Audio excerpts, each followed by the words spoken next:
everyone, welcome to College Tutor. This is Maricha, your legal mentor.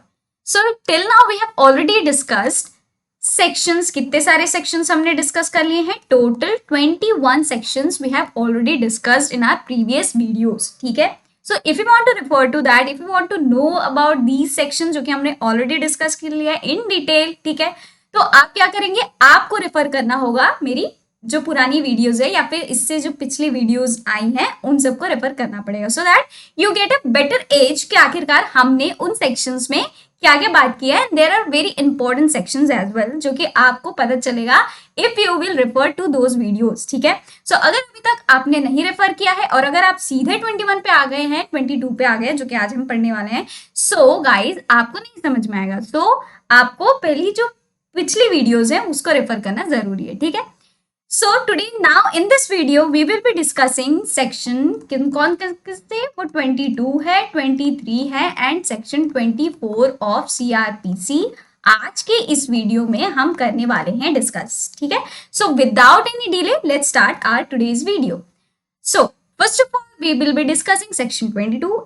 already we know that. तो उसका marginal note क्या कहता है? Marginal note itself says that local jurisdiction of executive magistrates. So basically यहाँ पे local jurisdiction जो है executive magistrate का उसके बारे में बात की जा रही है. ठीक है, उनके लिमिट के बारे में बात की जा रही है कि आखिरकार एग्जीक्यूटिव जो मजिस्ट्रेट है उनकी कहाँ तक पावर है, कहाँ किस लोकल जो लिमिट है उनका, जिस एरिया में वो है उनका जो पावर है वो किस एरिया तक ही लिमिटेड है. ठीक है, इसके बारे में यहाँ पे बात की जा रही है. ठीक, तो सबसेक्शन 1 जो है वो सीधे सीधे यही बता रहा है कि ये जो सारा कुछ डिसाइड होगा वो जो स्टेट गवर्नमेंट है उसके कंट्रोल में ही होगा. ठीक है, क्या होगा? Subject to the control of state government. तो the district magistrate from time to time क्या करेगा? डिफाइन करेगा local limits of the areas. ठीक है, within which the executive magistrates may exercise all or any of the powers with which they may be invested under this code. So ये जो subsection है सीधे सीधे आपको बता रहा है कि ये जो डिस्ट्रिक्ट मजिस्ट्रेट्स होंगे, ठीक है, वो क्या करेंगे?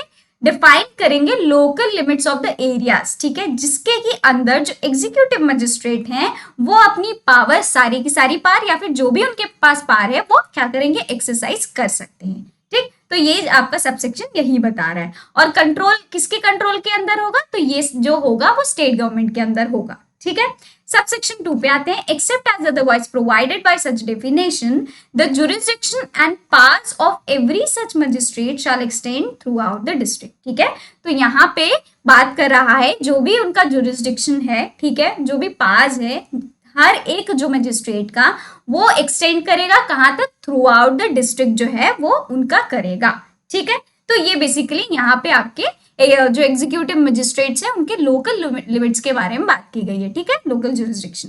Correct. So let's now understand what does section 23 says. तो ये बोलता है आपका सबऑर्डिनेशन ऑफ एग्जीक्यूटिव मजिस्ट्रेट्स. ठीक है, अब जो एग्जीक्यूटिव मजिस्ट्रेट्स हैं वो किनके सबऑर्डिनेट होंगे ये इस सेक्शन में पूरी तरीके से बताया गया है. ठीक है, तो सब सेक्शन 1 कह रहा है ऑल एग्जीक्यूटिव मजिस्ट्रेट, जितने भी एग्जीक्यूटिव मजिस्ट्रेट्स होंगे other than additional district magistrate. ठीक है, एडिशनल डिस्ट्रिक्ट मजिस्ट्रेट को छोड़ते हुए shall be subordinate to district magistrate. तो ये जो होंगे वो सबऑर्डिनेट किसके होंगे? डिस्ट्रिक्ट मजिस्ट्रेट के सबऑर्डिनेट होंगे. ठीक है, and every executive magistrates other than subdivisional magistrate exercising power in subdivision shall also be subordinate to the subdivisional magistrate. ठीक है, तो क्या बोल रहे हैं यहाँ पे? और हर एक एग्जीक्यूटिव मजिस्ट्रेट, ठीक है, सब डिविजनल मजिस्ट्रेट को छोड़ते हुए एक्सरसाइज कर सकते हैं पावर सब डिवीजन में. ठीक है, और ये एक्सरसाइज करेंगे जब वहां पे पावर सब डिवीजन में, तो किनके सबऑर्डिनेट होंगे? तो ये आपके सब डिविजनल मजिस्ट्रेट जो हैं उनके सबऑर्डिनेट होते हुए वो अपना पावर जो है वो एक्सरसाइज करेंगे. ठीक है, subject to however to the general control of the district magistrate. लेकिन यहाँ पे जो जनरल कंट्रोल होगा किसके कंट्रोल के अंदर रहते हुए ये सारी चीज होगी? तो ये डिस्ट्रिक्ट जो मजिस्ट्रेट है उनके कंट्रोल में रहते हुए होगा. ठीक है, तो ये हमारा पूरा सबसेक्शन 1 जो है वो बात करता है. सबसेक्शन 2 पे आते हैं. The district magistrate may from time to time make rules और give special orders consistent with this code. So जो डिस्ट्रिक्ट मजिस्ट्रेट होंगे वो क्या करेंगे, रूल्स बनाएंगे और ऑर्डर्स भी पास करेंगे, ठीक है, जो कि इस कोड के अंदर उनको जो पावर है वो दी गई है, उसी कोड के, इस कोड के अंदर ही वो रहते हुए करेंगे, ठीक है। As to the distribution of business among the executive magistrate subordinate to him and as to the allocation of business to an additional district magistrate, ठीक है।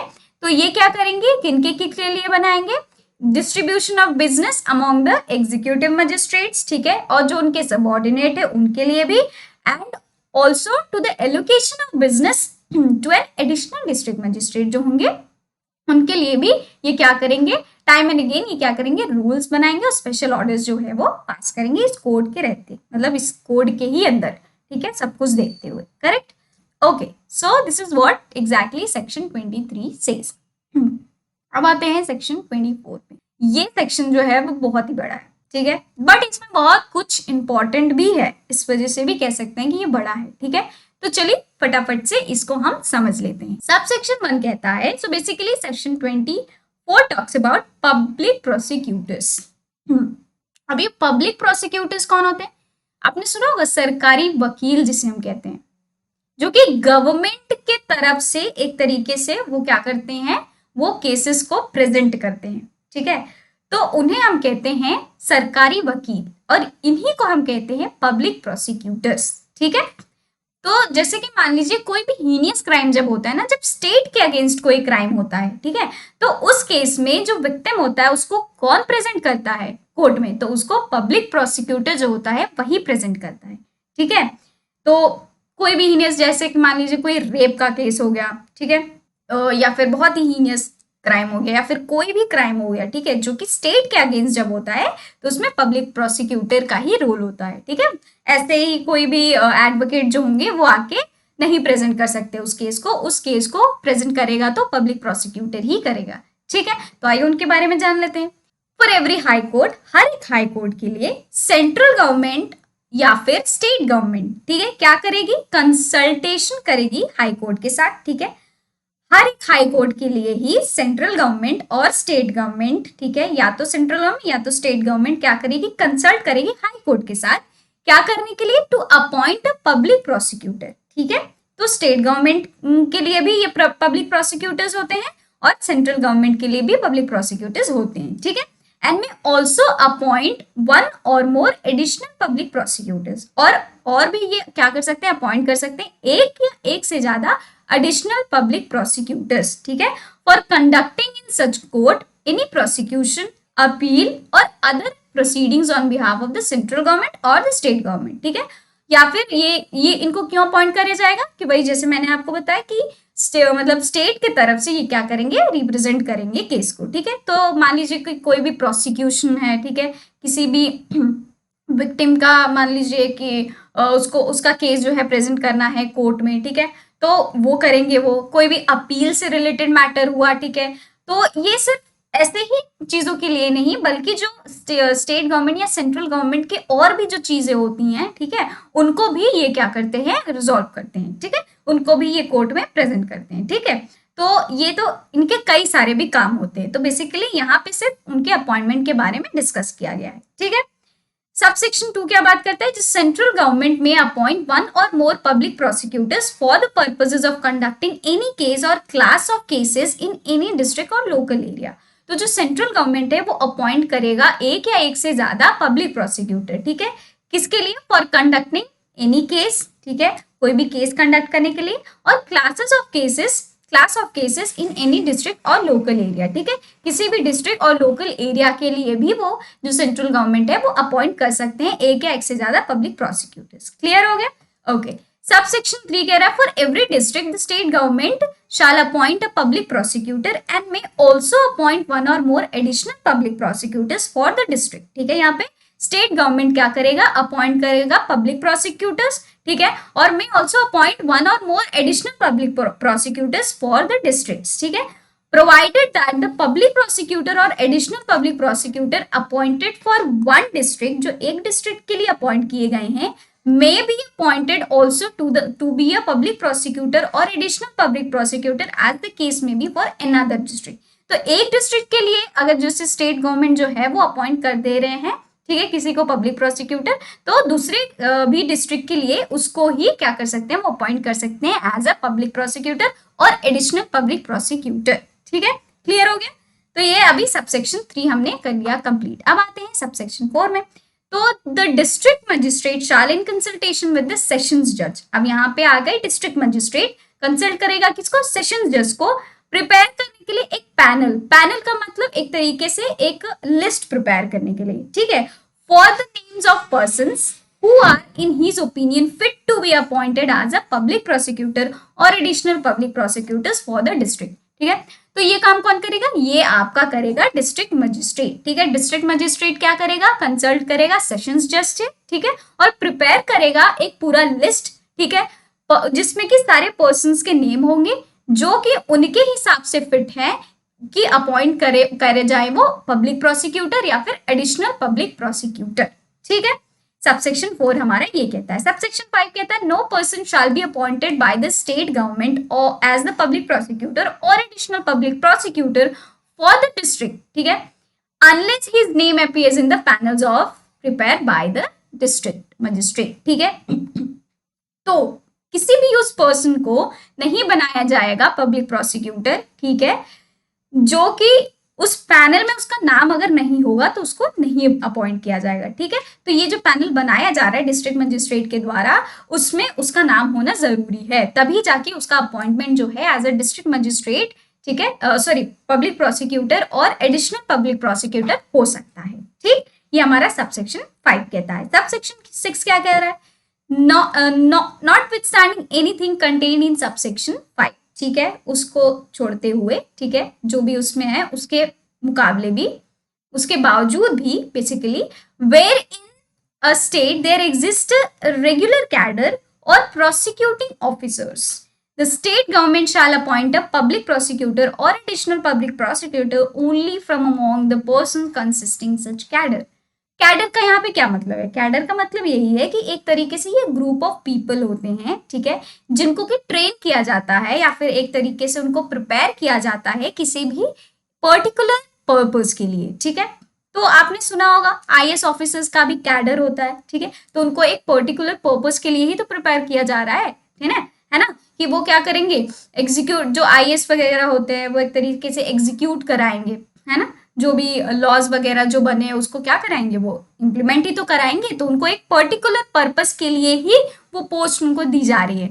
तो बेसिकली कैडर यही होता है। ठीक है, तो सबसेक्शन जो 5 है, ठीक है, उसमें जो भी दिया गया है उसके बावजूद भी, ठीक है, ये इसको क्या कर रहा है, सुपरसीड कर रहा है। ये जो सबसेक्शन 6 है वो सबसेक्शन 5 को सुपरसीड कर रहा है। ठीक है, तो जो स्टेट गवर्नमेंट है, ठीक, कोई भी अगर रेगुलर कैडर है, प्रोसिक्यूटिंग जो ऑफिसर्स है, ठीक है, उनका अगर कोई भी ऐसा ग्रुप है, तो जो स्टेट गवर्नमेंट है उसी ग्रुप से क्या करेगी, एक पब्लिक प्रोसिक्यूटर या फिर एडिशनल पब्लिक प्रोसिक्यूटर जो है वो क्या करेगी, कॉन्स्टिट्यूट, मतलब उसी से वो क्या करेगी, उनको अपॉइंट कर लेगी। ठीक है, वो उस फिर पैनल पे और ये सारी चीजों पे नहीं जाते हुए भी अगर ऐसा कोई कैडर बना है तो वहां से ही वो पब्लिक प्रोसिक्यूटर या फिर एडिशनल पब्लिक प्रोसिक्यूटर जो स्टेट गवर्नमेंट जो है वो क्या कर सकती है, अपॉइंट कर सकती है। ठीक है, लेकिन क्या है that where in the opinion of the state government no suitable person is available in such cadre,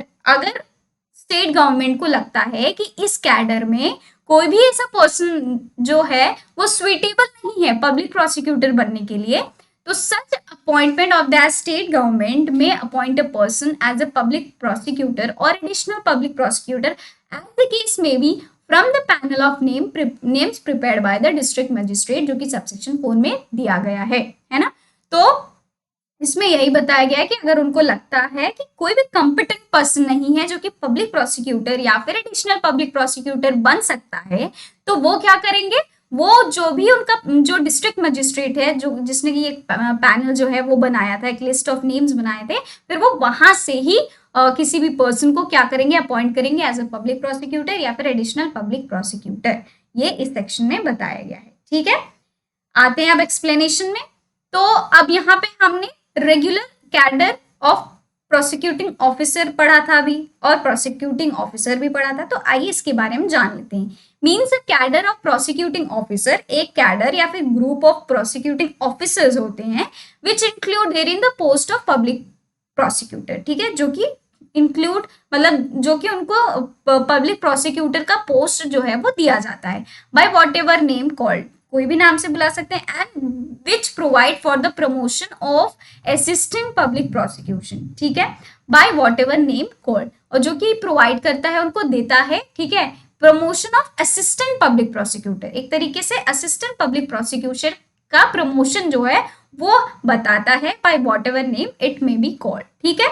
अब आते हैं सब बी में, ठीक है, प्रोसिक्यूटिंग ऑफिसर कौन होते हैं, means a person by whatever name called appointed to perform the functions of a public prosecutor. तो प्रोसिक्यूटिंग ऑफिसर को होता है एक इंसान है, ठीक है, एक पर्सन है, जिस कोई भी उसका नेम ले लीजिए, ठीक है, किसी से भी बुलाया जाता हो, अपॉइंट किया जाएगा to perform the functions of a public prosecutor, ठीक है, उसको अपॉइंट किया जाएगा कि आपको पब्लिक प्रोसिक्यूटर का फंक्शन जो है वो परफॉर्म करना है, उसका काम करना है। एन एडिशनल पब्लिक प्रोसिक्यूटर और एन असिस्टेंट पब्लिक प्रोसिक्यूटर, जो भी इस कोड के अंदर उनको प्रोवाइड किया जाएगा, ठीक, तो ये क्लियर हो गया हमारा। अब आते हैं सबसेक्शन 7 में, जो क्या कह रहा है, a person will be eligible to be appointed as a public prosecutor और additional public prosecutor under subsection 1 और सबसेक्शन 2 और सबसेक्शन 3 और सब्जेक्ट टू सबसेक्शन 6। कब होगा, कब एलिजिबल होगा वो, only if he has been in practice as an advocate not less than 7 years। तो 7 साल की प्रैक्टिस जो है वो उनको जरूरी है, वो उनकी एलिजिबिलिटी क्राइटेरिया है, ठीक है। तो एक तरीके से एलिजिबिलिटी क्राइटेरिया अगर हम देखें तो वो कितनी है, 7 साल तक की है। अगर आप 7 साल तक के प्रैक्टिसिंग एडवोकेट हैं तो ही आप एलिजिबल है for appointing as a public prosecutor और एडिशनल पब्लिक प्रोसिक्यूटर, जो कि सबसेक्शन 7 हमें बताता है, ठीक। सबसेक्शन 8 में क्या बताता है, सेंट्रल गवर्नमेंट या फिर जो स्टेट गवर्नमेंट है अपॉइंट कर सकती है for the purposes of any case और class of cases a person who has been in practice as an advocate not less than 10 years, ठीक है।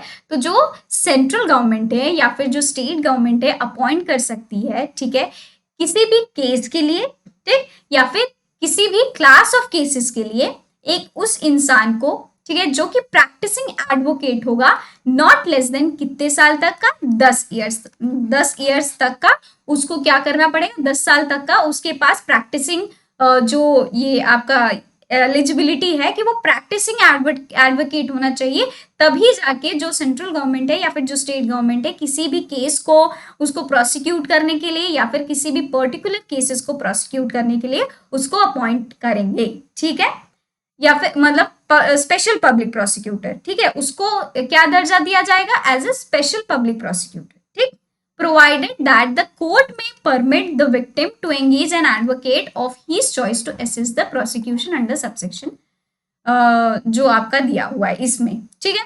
तो बेसिकली यहाँ पे क्या बताया जा रहा है कि ये जो विक्टिम होगा, ठीक है, जो स्पेशल पब्लिक प्रोसिक्यूटर जो अपॉइंट कर दिया, ठीक है, सेंट्रल गवर्नमेंट ने या फिर स्टेट गवर्नमेंट ने, ठीक, लेकिन ये जो विक्टिम है वो अपना चॉइस ऑफ एडवोकेट जो है वो ला सकता है, सो दैट की दैट उसका चॉइस ऑफ एडवोकेट वो क्या करे, एक तरीके से सपोर्ट करे, हेल्प करे, एड करे, असिस्ट करे जो प्रोसिक्यूशन है, ठीक है, जो स्पेशल पब्लिक प्रोसिक्यूटर है उसको, ठीक, उस केस को मतलब उसको क्या करेंगे, आगे बढ़ाने के लिए, प्रोसीडिंग्स जो है उसको आगे बढ़ाने के लिए, ठीक है, उसको एक तरीके से एड कर सके, हेल्प कर सके, सपोर्ट कर सके, ठीक है। इतनी बात समझ में आ गई। चलिए सबसेक्शन 9 में आते हैं, उसमें कुछ नहीं है, बस बताया कि फॉर द पर्पसेस ऑफ जो हमारे सबसेक्शन 7 में है, 8 में है, the period during which a person has been in practice as a pleader or has rendered, whether before or after the commencement of this code, service as public prosecutor or additional public prosecutor or assistant public prosecutor or other prosecuting officer by whatever name called shall be deemed to be the period during which such person has been in practice as an advocate, ठीक है। तो इस code से मतलब what ever before और after the commencement of court, अगर कोई भी ऐसा पर्सन है जो कि प्रैक्टिस कर रहा है एज अ प्लीडर, ठीक है, तो भी उसको क्या कर सकते हैं, सर्विस प्रोवाइड कर सकते हैं, ठीक है, किसका प्रोवाइड कर सकते हैं, पब्लिक प्रोसिक्यूटर का, असिस्टेंट पब्लिक प्रोसिक्यूटर का, एडिशनल पब्लिक प्रोसिक्यूटर का, ठीक है।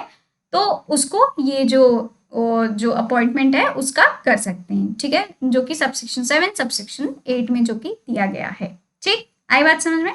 तो ये हो गया हमारा पूरा खत्म, आपका सेक्शन 24 तक खत्म कर लिया हमने, ठीक है, फिनिश कर लिया है सेक्शन 24 तक।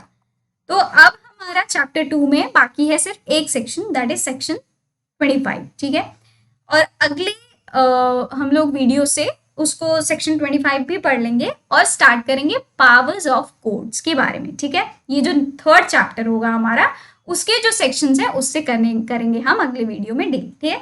आई होप कि आपको ये जो मैंने सेक्शंस बताया है आपको समझ में आ गया होगा। Basically section 22, section 23 and section 24, ठीक है। सेक्शन 22 में जो भी हमने पढ़ा उसके बारे में, जो लोकल जुरिसडिक्शन ऑफ द जो आपका एग्जीक्यूटिव मजिस्ट्रेट है उसके बारे में, सेक्शन 22 में जो भी हमने पढ़ा, और सेक्शन 24 में जो प्रोसिक्यूटिंग ऑफिसर जो है उनके बारे, पब्लिक प्रोसिक्यूटर्स जो बोलते हैं हम, उनके बारे में जो भी हमने पढ़ा आपको समझ में आ गया होगा। और सेक्शंस आपको एक तरीके से आपको बेयर मिनिमम सेक्शंस का आइडिया आ गया होगा। मिलते हैं हम अपनी अगली वीडियो में। Till then bye bye, take care.